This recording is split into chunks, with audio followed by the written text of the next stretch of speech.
Alhamdulillah, wassalatu wassalamu ala rasulillah, amma ba'd, assalamu alaikum wa rahmatullahi wa barakatuhu. Brothers and sisters, welcome back to another episode of Ramadan with the Mandem. On today's episode, we have... So what do I refer to you? I can use your name, right? Okay, yeah. We have Abbas, aka, or how are you with the name? You can go either way. Okay, so you're not like our dear brother Imran who has freed himself. He's done, yeah. But there's a different reason for it. Okay, anyway, let me, because he hasn't even got a mic, so let me finish and then I'll give it to him and you guys can start. On today's episode of Ramadan with the Mandem, we have Brother Abbas, aka Mr. Wavy, and inshallah today we are going to be discussing. I'll take it back. Yeah, just drop it. The thing is, the title of the video is going to say Mr. Wavy, definitely. Just drop it. But okay. just so you know that, the thumbnail is going to, the title is going to say Mr. Wavy. I'm making it clear to the camera that I'm not condoning it, but I cannot control it because it's your account, your channel. You know, we're going to go on to the, I mean, maybe that might even be a part of the show. Man. If only everyone was like that. Well, I really appreciate that. Yeah. So yeah. We know the title of the video. Okay, so anyway, on today's episode. I do not condone it. Okay, so on today's episode we are here with one of the early birds. If that is even the right term to use. Yeah, I mean, in the grand scheme of things. And if you compare like the circle now, definitely. Okay. Because I mean, for me, you guys go back as far, maybe not you, but he goes back with like Guled and Faisal Qadni back like 2013. That's like a few years before I was even a part of the picture. So how far back does this really go? So to call me an early bird. No, I mean like really and truly when you joined us, was actually at the time when so the dawah went through. I can divide the last 10 years into 3 stages. Okay. It was the first stage, which was just complete confusion. Okay, that was the the Ikhwani days. May Allah forgive us. I mean, then we kind of disappeared for a bit, but we were studying with Ustad Abdul Rahman. You came at the end of that. Okay. Does that make sense? So we were like, okay, now we understand what the religion is to in a good way, in a correct way, and we're gonna give da'wah in accordance to this. We're gonna call to the manhaj of Salaf al-Salih. You came at that time, so we were actually starting fresh. That was the second wave. So now I'm at the third wave, which is, Dawah man's dead. But we'll talk about that after Ramadan, inshallah. We'll get to that. We'll get to that. So you actually, what everyone sees now, matting in a masjid, actually, you were there at the beginning. Knowledge College, you were there at the beginning. Okay, Nasiyah sessions, the way it grew, you were there at the beginning. Sunnah match, you were there at the beginning. 5 Umrah, you were there at the beginning. So literally, you're literally an early bird, So the first question I have for you is, what was your first exposure ever to, let's just call it the da'wah? Or to like Nasiyah sessions or the da'wah. So I don't know if I can mention this, like I mentioned earlier, but you can mention it, akhi. Okay, so the first video I ever watched of yours, I can't even remember how I saw it. It was really funny because I wasn't really involved in the Islamic side of the internet. At this is before you started practicing, right? This before I started practicing, yeah. Okay. Was when you did.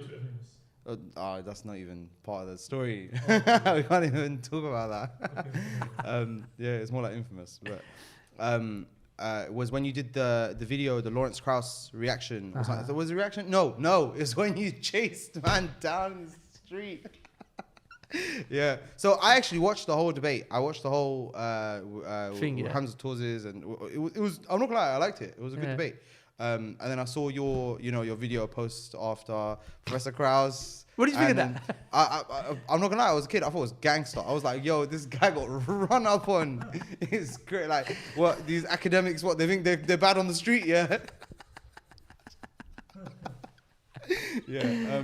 Just to give people some context, right? So you know how like you have the there was 4 guys that were called the 4 horsemen of atheism. Yeah. Okay, this guy's one of them. Yeah. So this guy is. Wait. Let me guess.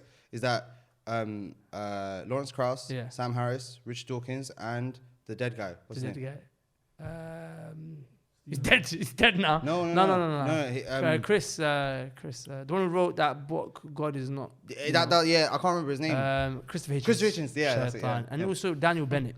Oh, okay. Is he the 5th? I don't know. He's kind of in and out. Yeah. Anyway, these guys were like, these guys were really pushing atheism, and it was affecting people. They're not even ulama in their own game. They actually don't. Maybe Lawrence Krauss might be, but the others, they're all like they're just du'at to atheism. Yeah. They don't actually know about the stuff. Like they're not really prepared to talk about it like that. They just sort of they disseminate all other people's beliefs. Yeah. So I watched that, and then I think it was just before I was going to college. Okay. Yeah, and then I was subscribed to a channel, and you did this video. It was called 10 something 10 and the God Delusion, that Richard Dawkins book. Okay, yeah. Yeah. So I watched that video. That was a good video as well. I think that format of video maybe we should bring it back. Bring it back, huh? Bring that format back. It was good. Even if the topics aren't the same. I think, and then from there, I think after that. Oh no! Then I did How to Smash Your Exams. Yeah. How to Smash Your Exams Part 2. You did that as a student? Yeah, as a student. Yeah. Oh wow! Now you're a teacher. Yeah. Well, yeah. So basically, for people who don't know, How to Smash Your Exams is a course that I put together many years ago. Yeah. About how to study smart. Yeah. Right. So I took benefits of things that scholars mentioned, how to seek knowledge, and we applied that to how to study for your exams. So Abbas actually did it as a student. Yeah, I remember. And now he's actually... it was tough. Getting that £50 together, that was difficult. Not going to lie, it was hard. But inshallah, next year, we're going to do it. And you're actually going to be a teacher on how to smash your exams. Mashallah. That's different. That's a different story. Yeah. So, okay, that was your first exposure to the da'wah on an online level. Yeah. Do you remember the first exposure on an offline level? Are you talking about the first time I met me and you? No, just the da'wah. The da'wah in general, like your first exposure in person. But I do believe that was the first time we met, also coincided. Actually, no? Yeah, no. There was one before that. Imran came to Enfield Lock. To give a khutbah? Yeah. Were you there? Yeah, I was there, yeah. When I did a long yeah, it was mad. Like, it was exceptionally long. Yeah. Basically, I back in the day, I was very close to one brother. Yeah, I was very close to one brother. And me and him, we both basically started practicing together. I was wearing like a purple shirt. Yeah, I remember, yeah. Purple kameez, sorry. Yeah. Wow. And me and the brother, we were like, look, like we like this guy, he's cool and stuff, but we were just here to see the thing. We're not really out here to mingle or anything. So we were just like, I think we spoke to you for a little bit and then we dipped. Yeah, that was the first time. Wow. And I took that, it's so funny, it made a huge impression on me because I was like, the brother, I'm thinking about you, I was like, the brother, Allah about it, he's actually legit. Like, he's not just here to do the celebrity thing and then dip. He's here, he spent time with the brothers, just random strangers as well, just normal guys in the masjid. He sat with them, spoke to them about stuff, and it was good. Well, it was a very good experience. Wow. And then what followed from that later is obviously a completely different story. Do you want me to mention it? Yeah, mention the story. So it's 2015, bro, it's 2015. Wow. That is so long ago. I don't know why I'm saying that. I actually got the ticket. Hold on, let me show you. See if I can pull it up. Or is it not on this phone? You're referring to when Ali Bannett. Yeah, the Ali Bannett event. Yeah. May Allah have mercy on him. And it's not on this phone. It's gonna be on my phone. And you came to Birmingham. There was three events, right? There was one in London, one in Birmingham, one in Bradford. Yeah. And was Birmingham the first one? No, second.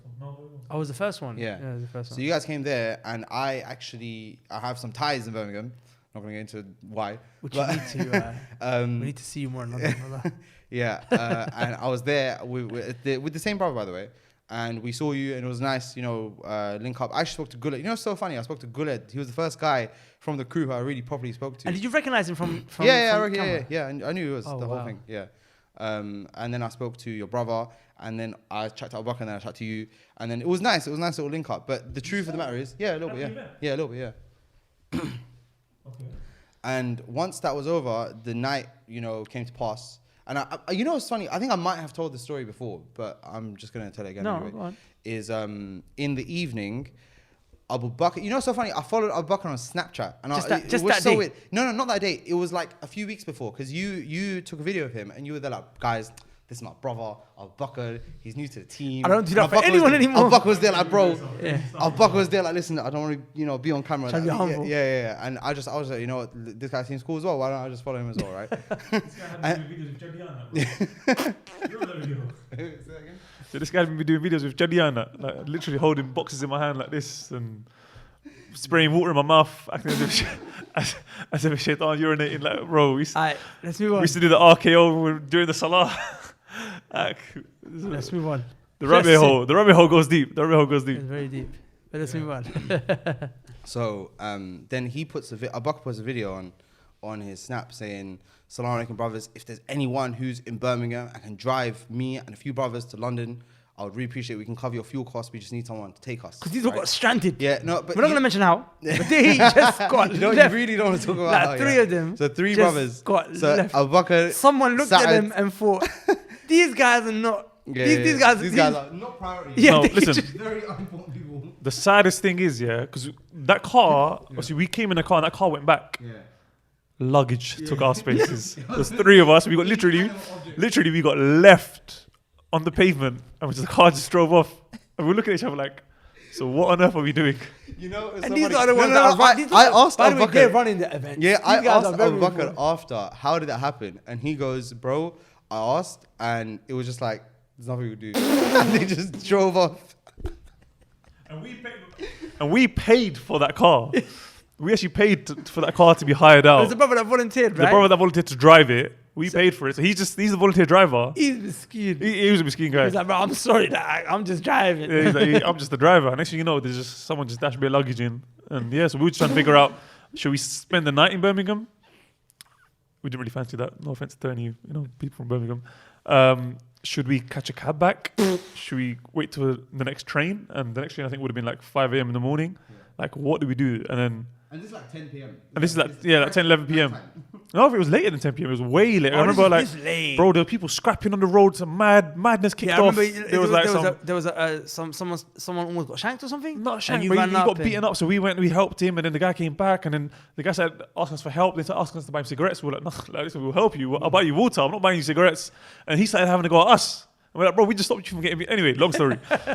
So what we eventually decided is that we were going to take the risk and put up on, I put it on my story. I think Saad put it on his story that, guys, we're stuck in Birmingham. If anyone is driving to London and we can just jump in with you, there's three of us. If you've got spaces, let us know.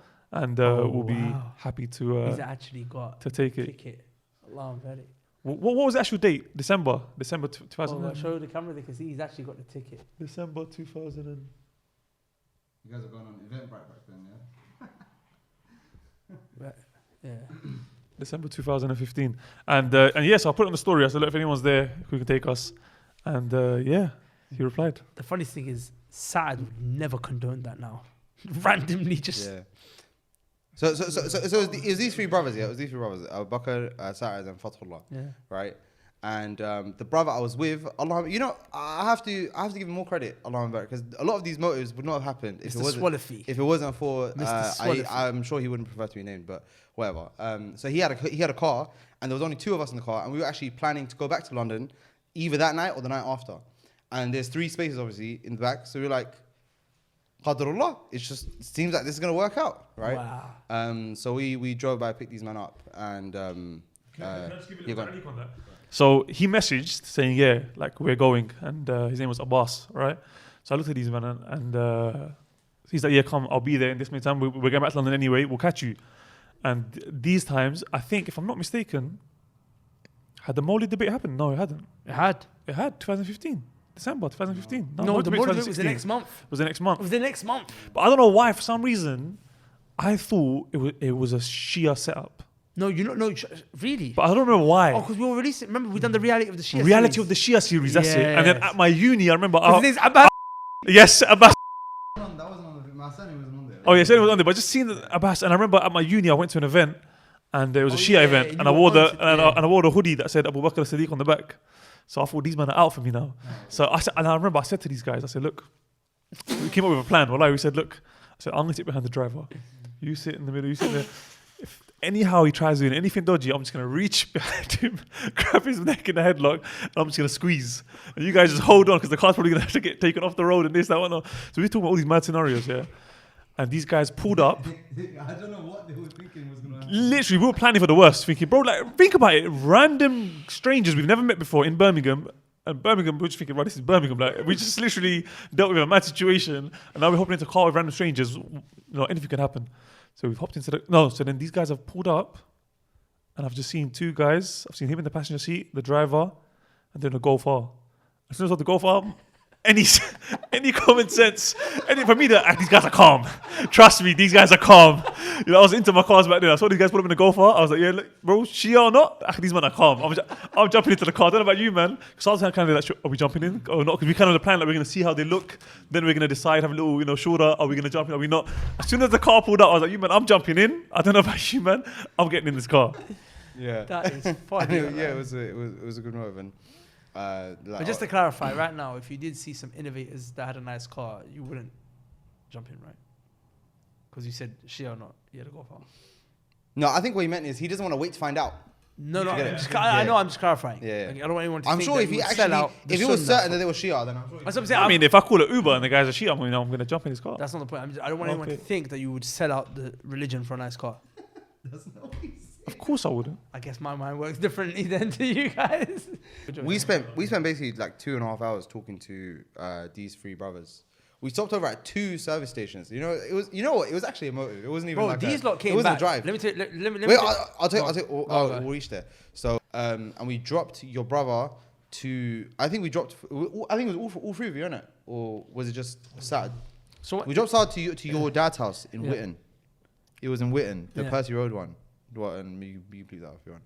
No, that's fine. And you were there like, brothers, thank you so much for being my brother. But you were so zoned. Well, I think you were just so tired. You were like, brothers, thank you for bringing my brother. We appreciate it. I think how zoned I was. I didn't even remember that. Assalamu alaikum. And then that's it. We just drove off. I don't even remember that. I Yeah. tell you what I do remember. You see me, I don't mind meeting people, giving da'wah to them when I'm in the masjid. Yeah. But I'm very conscious about Yeah. a next man Yeah. coming into our Yeah. zone. Yeah. Because it's like, for multiple reasons. Yeah. Yeah. So I think it was him, Bakr said to me, yeah, the brothers we were with last night, they were chill, they were great, da-da-da-da-da. Oh yeah, by the way, one of them's going to drive us tomorrow. Mm-hmm. I was like, nah. Like, yeah, I was like, nah, bro. Like, who's this new man that you're bringing? Yeah. Do you know what I'm saying? Yeah. And I was really against it, but I think Bakr, must have said me, said, bro, there's no third car in it. Like, Yeah. we're just not going, basically. Yeah. So I was like, calm. I said, oh, whatever have you. But in the end, because you didn't come with us, Yeah. that's how then we connected with Swalafi. Yeah. I don't really know what to call him. I don't know call what it you that, like. right? But would you call it? Then we connected with you. Yeah. But we never really connected until maybe no, probably. No, what's 7, funny 8 is I months actually never after. even came to the Bradford one. Yeah, you didn't come. Yeah, That's what I'm saying. You didn't come. I never made it to the Bradford one. I think it was a full year later. No, not even 2 years later. Yeah, I came to London. Yeah, it the was next 2 day, years later, but the right? next day Yeah, after we didn't saw come. each other at like laser Yeah. tag a couple times, Yeah. this, that, and the other. I think we were like loosely connected. Yeah. But you know what's so funny? I think our only connection was Abbas because he lived up the road from me, innit? Okay. Yeah, and so anytime that he would come down and it was like a social gathering, he would be like, listen, bro, do you want to come? So I'll come grab you. And he would basically pick me up and take me. So I actually want to mention. Which I'm very grateful for. I think I've told this to you before, yeah. But I want to mention it again.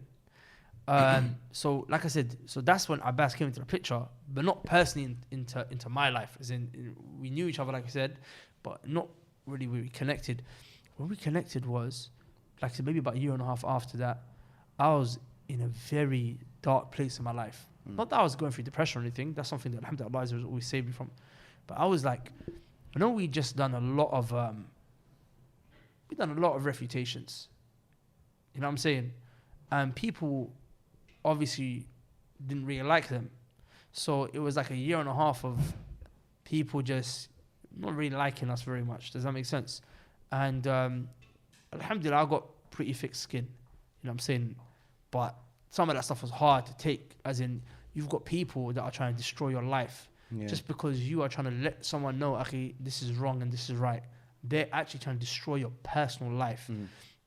So there was so much drama. Wallahi, there was so much drama. And me and my brother both are very positive people. And we're very, very optimistic people. And we're very happy people. Does that make sense? But we entered in a very pessimistic, negative rut. And it was like, whatever. Like I said, it wasn't depression, but yeah, I know exactly pessimistic. I was there. You know what I'm saying? So then we met this brother. And he was so fun to be around. And I remember my brother, one day he started coming, it's like, we met up in Brixton. He said, I wanted to give you some advice about your da'wah. And I want to just talk about how loose of a connection that is. Like, it's qadr Allah that all those series of events have to happen. which is we went paintballing. Yeah. And obviously when you go paintballing, your clothes they get ruined, innit? Yeah. So I changed out of my clothes and I put them in a bag and I left that bag in Abu Bakr's car, right? And one day he's driving back from West and he calls me. He's like, listen, bro, I still got your clothes in my car. Do you want to I forgot to take them out when I left. He was like, bro, I still got your clothes in my car. Do you want to come take them? And I was like, yeah, sure, no problem. So I came outside to go out. We chat for a bit and he's there like, bro, I was like, how's it going? And he goes, Imran's filming a video refuting. And I was there like, bro, that doesn't seem like that video's still there, but it's just not been released. It's still. I was like, bro, I'm not sure that's a good idea. You chat to him, and he was there like, bro, you can chat to him. I don't care. You can chat to him if you want. The guy's gonna do what he's gonna do. And I was like, cool, no problem. So I messaged you, and then the next day is when we linked up in Brixton. Yeah. And that Brixton day is basically the event that led to basically all the other events. Right. And the reason why. We're going to bleep the name out of that particular individual. Yeah. Yes. But the reason why he didn't want me to release it was not because the guy's not wrong, but sometimes you have to weigh up the harms and the benefits. So he's really concerned about me the way like I was being seen. And his thing was, you actually got a lot that you can maybe benefit people, but it's like it's being seen in the wrong way. So he wanted to basically just give me that advice and whatnot. But the point is that, put that to the side, we started to hang around with him. And bro, he was just such a positive guy.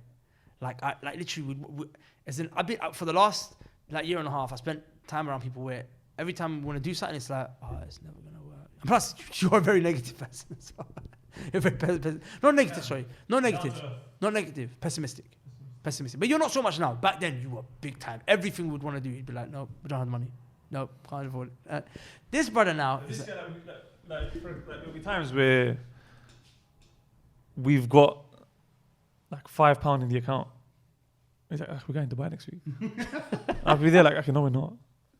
Trust me, we're going to do it. And like, but I'm honest with you, a lot of the time, it would end up happening somehow, some way. No, but that's what I would say. But that's for me, so that's what I'm saying. My ashir is always, it's not happening. Until like it's real and it's happening, for me, it's not happening. So let's not jump the gun. So that's what I'm saying. So Abbas was like, so literally, I would say the most random thing Abbas would be like, we're going to do this with boldness. He'd say, we're going to do this with our chest. Yeah. And he would stick his chest up and say, we're going to do this. What is it? Yeah. Act with boldness. Yeah. I wouldn't lie. One day he must have left in it. Yeah, one day he must have left. And my brother looked at me, and he's like, boss, cool guy, I was like, well, I can't lie. The guy's really like mashallah, I feel happy being around him. Yeah. My brother's got tears in his eyes. It's like, he makes me feel happy. I was like, you too, me as well. I've got tears in my eyes. It's like, I feel like he's bringing us back.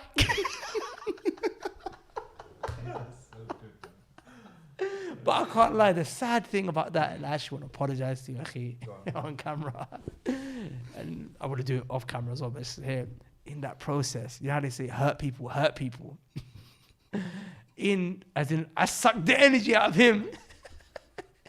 But I was basically a candle, and they took all the light out of me, bro.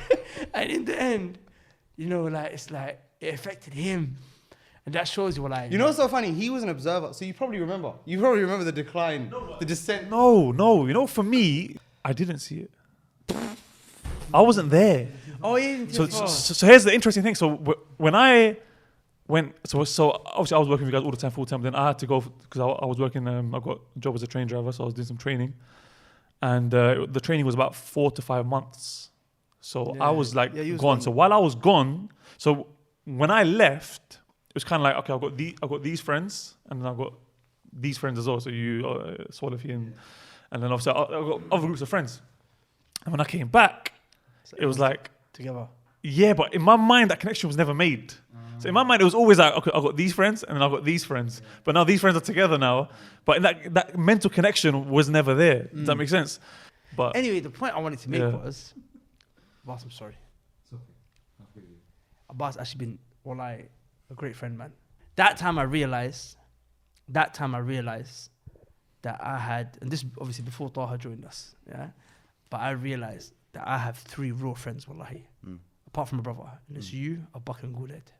Just remember that night. I do remember, yeah. That night. I can't even mention. Yeah. The one when you came out. Saad's house. remember when he came? Yeah. And then like Guled was in another part of the world, but he was there. Do you know what I'm saying? Yeah. Like it's just we've been for a lot, Yeah. MashaAllah. So I would actually say, like, in the long run, I actually benefit a lot from it, bro. So to wrap it up, because you remember this is a Ramadan podcast, you want people to focus on the Quran. What would you say from when you first entered into, let's call it the da'wah, encompasses all projects, anything to do with us, to where you are now? How has the da'wah affected you? And how has it helped, or has it helped your development as a person? Okay, I don't mean to be hyperbolic when I say this, but truly the da'wah changed my life. Like I can't. You know, I write about this sometimes, don't I? And I can't really give a like an inflection point where it's like my life has gone like this and then boom. It was more like a slow increase, like a very steady upwards trend. But definitely the experiences I've had working with you, and obviously we still work together now. And the classes you were coming to with Ustad. Yeah, that's another whole segment, to be honest. But no, that was hugely impactful as well. It's so funny when he was here the other day, I spoke to him about it. He got emotional. And but genuinely, if you asked me if you asked me in 2014, would I believe that this is where I would be in 2022? I would say, bro, you're crazy. There's no way. Like I had a particular trajectory for my life, and if I think about it, if it had played out the way I wanted it to go, I probably wouldn't be practicing. I probably wouldn't care about deen at all. And I really feel like this was the lifeline. I was drowning, and Allah gave this one to me, to save me in it, and I'm very grateful for the opportunities. 100%. It started off with the Kraus video. Yeah, that's where it started, essentially, Barakallah feek, wallah, it's been a pleasure having you on the show. And again, brothers and sisters, as mentioned in the previous shows, one of the reasons why we set up this show is to try and secure as much funding as possible for this new studio, for these new shows that we're going to be starting, inshallah, to produce more brothers, to have an effect on more brothers, more sisters, who will then go on to benefit themselves and others. Brother Abbas, he's now, alhamdulillah, set up a app, Sunnah Match, that connects, what's the best way to describe it? That is basically a marriage app. And the amount of people, I was shocked that I was hearing today, numbers being thrown, like this many people have matched, this many people got married, brothers are here. There was a brother here today, actually, in the office recording a video, who got married through the app. And of course, it's a business, but at the same time, people's lives are being changed. And imagine whoever donated for the camera that recorded the Lawrence Krauss video, they could have got the reward of that guy getting married. But it's a mad... the way it branches out... But you have to understand how deep it is, because it's like, people don't... As in, you may not see Abbas giving a khutbah in the masjid. You may not see Abbas, on a da'wah table giving da'wah to some atheists. Or any of the brothers that we're going to be bringing. Right. But I'm saying... But he's managed to bring about a solution when it comes to marriage for our brothers and sisters of this ummah. As in... Wallahi, people, I feel like now people are getting married at Sunnah Match, they're talking, wallahi, it's unheard of. I sit with a brother and I'm like, so how long, you found your wife in a month of Sunnah Match? Like, yeah. So how long was your journey before? He's like, no, I just had a Sunnah Match. When I started looking, as in, they don't know what it's like to struggle to find a woman in a halal way anymore. Does that make sense? And like, Allah Azza wa Jal made him, a means to be able to produce that app. Do you know what I'm saying? So it's like, so you may give that, someone may benefit from the da'wah and he becomes the next guy who solves the next problem for the Muslims. Or he can set up a charity. Or a polygamy app. Or a polygamy app, right? Or, he may set up an Islamic school. But these are people that are going to impact the world, inshallah ta'ala. Inshallah. So basically, support. So click the link in the description. There'll be a couple of links. The first one, inshallah, is going to be to directly support our da'wah as a general, give whatever you want. The second link is going to be to support Humanity Care Relief. We're fundraising this Ramadan to support people around the world, Muslims, brothers, sisters, children who are struggling, to have iftar. Just £40, brothers and sisters, is all it takes. And you feed a family of 4 to 5 people for the whole month of Ramadan. Imagine the happiness that these people will feel when they receive that food that they never had before, that they weren't expecting. And now that they have it, and they themselves, their kids, so on and so forth, are able to to break their fasting. And the last link is going to be a Amazon wish list. If you want to buy a specific item that we need, SD card, mic, so on and so forth, then you can do so at the link in the description. Barakallah feek. Thank you so much for watching, and we'll see you. You should mention to them that you only have 2 mics. As in, yeah. I've mentioned in previous episodes. Oh, okay. I think it's quite clear, by the way. Yeah. We just As in, it feels like a few extra microphones is a desperate, dire need. So yes, please click the links, give whatever you're able to give to whichever project, to whichever area you're able to give to. May Allah bless you. Hope your fasting is going well, and we'll see you on tomorrow's episode of Ramadan with the Mandem. Who will it be? You have to wait to find out. Assalamu alaikum. Peace.